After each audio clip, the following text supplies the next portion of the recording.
we'll be installing this Mishimoto ROCKSTAR Expansion tank today. As you can see, I've got a leak from mine. It was leaking at the top. They do get old. It is what, 16 years old, so I'm going to go ahead and also do a radiator flush, as I don't think it's been done, so I'm just going to use some of that. You just need to lift your car up. I've put mine on ramps at the moment. I'll see how the clearance is. It should be okay, and then I'm just going to go ahead after that and pour this in the system. So what you'll do is you'll add whatever additive you've got. If you're not going to add additive in and flush it, you can skip this, just flush it like normal. You can, after you've flushed it down, you can run water through it to try and get any extra out, but I'm going to use an additive in this one. Just get your funnel in, try not to make a mess. There's already a mess out of this anyway, so just open this up. Just make sure you got some rags ready in case you have a spill. And just go ahead and pour that in.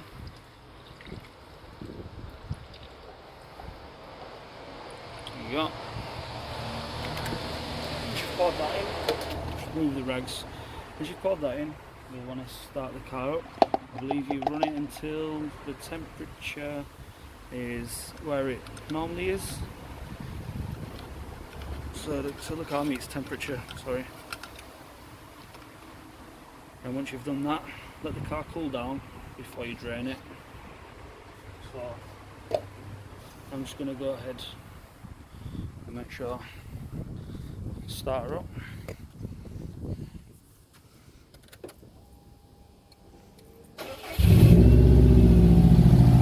I'll just give this enough time to warm up and then I'll continue the video. I'll stand back a little bit. You can see how bad the leak actually is though. You see where it's just bubbling out from the top, around there. Just gotta be careful, because if you're driving you'll see a load of smoke coming out. Mine were coming out my scoop, as well as the side of the bonnet down here. But thankfully it's right at the top, so it was still holding some sort of fluid. So just go ahead, check what temperature it's at. Mine's cool, so it's ready to be drained. Just make sure you don't scald yourself. It's also a pressurized system, if I didn't mention that earlier, so you've got to be very careful.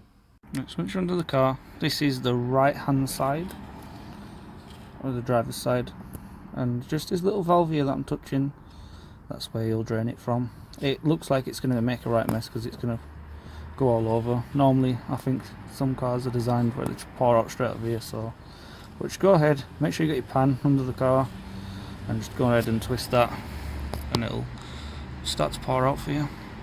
Like me and you're struggling to get your bottom cap off that I showed you, even after taking both caps off to release any pressure. I've got a lot of trapped air in this, as you can see from before, because when I used to start the car up from cold you used to hear it bubbling around. I'm going to go ahead and remove this bottom, will it focus? I'm going to go ahead and remove that bottom pipe down here, because that's where the coolant is coming out from, so I'll go ahead and do that. In theory you can do this from the beginning. It'll be a less messy way as such, because you can just put the pipe straight into a container, but that's what I'm going to have to do now. Just a little update. Right, so I've just gone and got a 10mm socket for the bracket underneath. I'll show you in a second. Just put on your caps again, because if you've got trapped air like mine inside, once you're underneath the vehicle it will start pissing out. Sorry if the camera angle goes a bit funny. Just getting underneath, I'll just show you what I've done. Make sure you've got your goggles on as well, because you don't want to get anything in your eyes. And also, if you've got an old Subaru like mine, it's likely to be rusty underneath. This is just a 10mm here for this clamp, and once you remove this hose you'll be able to put it into your container and it should drain directly from the radiator. What I'm going to do now is I'm just going to pour a bit of water through. As you can see, if it will focus, there's still a bit of sludge in the system. It's completely drained. What you can do, what normally most people do, is they get hose pipe and they'll flush an hose pipe through it. But I'm just going to test it and see if it's actually flushing through that pipe, because I've removed it at the bottom of the radiator. I'm just going to put a jug of water through and see if it does remove it. If I can, I'll slowly do it by a jug of water, because there's a pan underneath and I don't want to overfill it. If not, I will get the hose pipe out. Come on then. Yeah, you can help. Good job.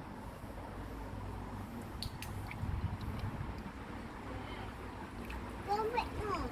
Yeah, a bit more. Yeah, the water's coming out of the bottom, so that's perfectly fine to flush it through here.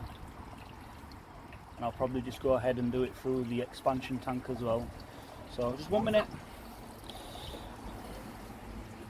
Just turn this camera around. No, it's not leaking. Just go on. Yeah, it's leaking into the pan. If I can get the tripod in the correct place, there we go. Just go and flush this through here, see if it helps get any gunk out as well. Are you fixing it? Yeah, fixing it, yeah. Can I help? Just 1 second. Because you can't reach. Just 1 minute. Okay. Hmm? What am I to do? Just tell me if there's water coming out. Can I help? There we go, that's not flushing it as much as it was before. So a quick nosy. It's building up in there. So I might get a suction and suction that out. Right, so now I'm just going to use a suction and get the remaining fluid out of the expansion tank. I've put my Phillip cap back on the radiator and the system's running clear of water, which is a good sign. It's completely flushed out. Doing this will help with the amount of mess it's going to make. Just go ahead and drain the system completely, and then you can get on with removing the expansion tank, which I'll do in the next clip. So once you've got all the fluid out, just go ahead and pop off your hoses.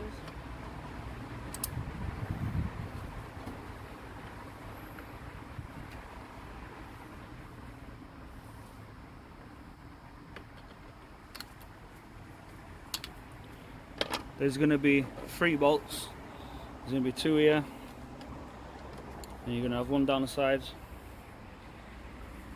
just down here. Oops, couldn't see with the camera then. Just down there. They're all 12mm bolts. Once you've removed these pipes and removed the bolts, you should be able to lift it out.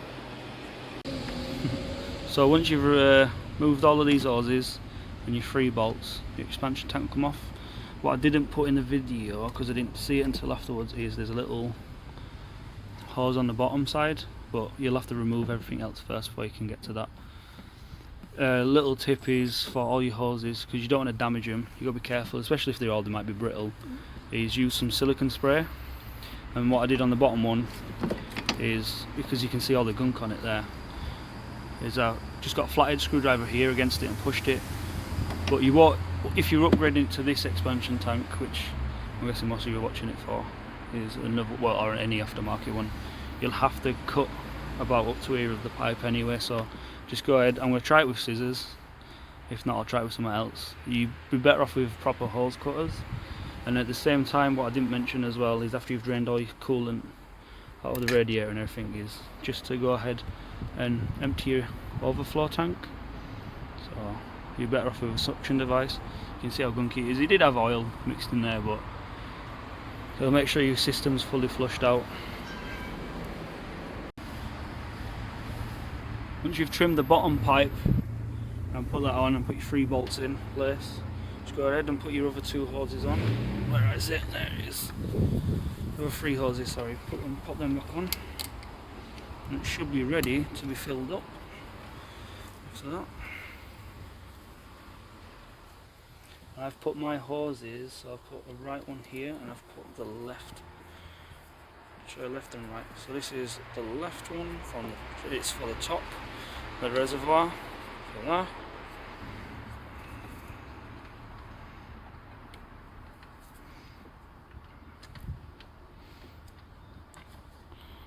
on like so. There we go.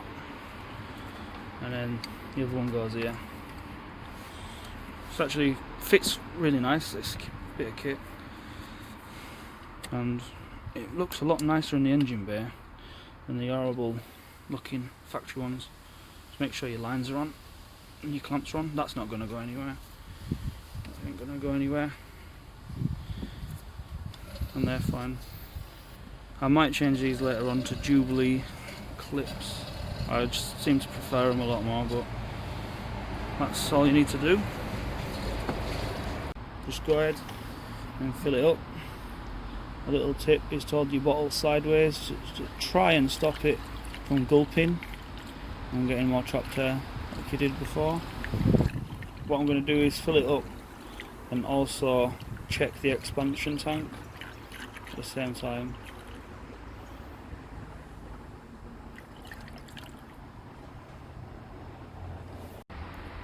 So once you've filled up your radiator, go ahead, pop the cap back on, make sure it's on properly. Go ahead and fill your overflow tank up to the fill line. Double check your hose, if that's on correctly, if you went through the same way that I drained it.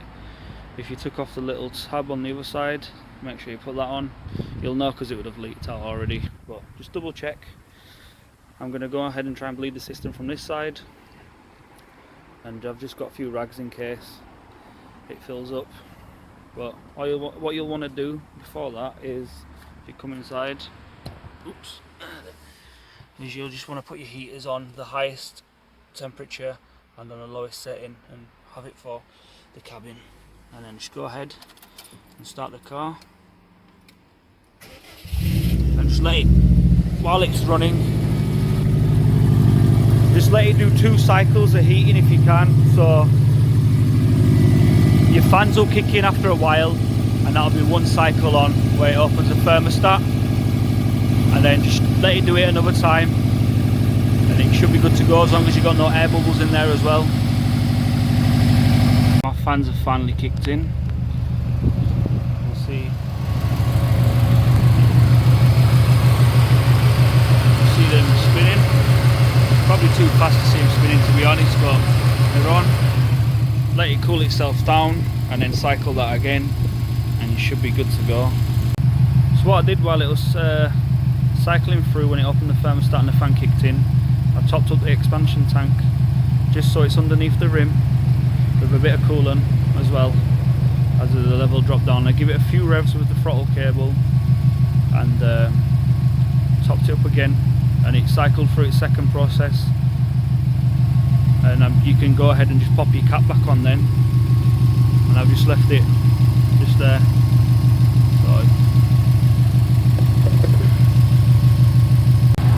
And my fans have kicked in for the 3rd time. It's took a little bit of the fluid down, a tiny bit, but it's at a good level. You don't want it too high because they're pressurised, like I said before, and they hold about 13 or 16 psi of pressure, so it would be, you know, dangerous for it. Let's pop this on, but thanks for watching anyway. Hopefully it's helped out anyone that's needed help.